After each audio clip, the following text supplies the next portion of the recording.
अडीचे 9 वाजले बापा. कोटी गेला ना का गेला, नुसता दारुड्या बनून गेला माणूस. का सांगू याच्या माराना भाडीच्या. अजी काकाजी बोला ना जी काकू. अजी आमच्या भाऊ दिसला का तुम्हाला? अजी हो, तो तुमचा नवरा ते नालीत पडलाय उघडा गाण करून. अजी का सांगू जी त्याच्या माराने पुरा परेशान आहो जी. मनमानी पिल्ला आहे जी तो. ते किती पडलाय जांभळीच्या झाडाच्या खालती. त्या भाड्याला काही समजे नाही जी. का सांगू, घरी खावाले तेल नसते ना, भाड्याच्या बैलाले मुतकेवाले कोटना येतात पैसे, तर का जाणू जी. इथं तुम्ही पैसेच काल देतात.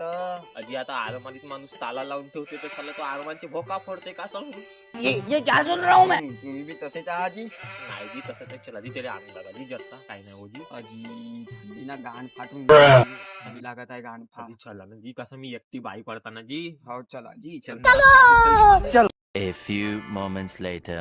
तो झोपलाय जी तुमचा नवरा जी. जी या भाड्याला समजे नाही, माझी लेकरू ते ती वाट पाहिजे. अजी. अजी जी काकाजी तुमची काका. बायको.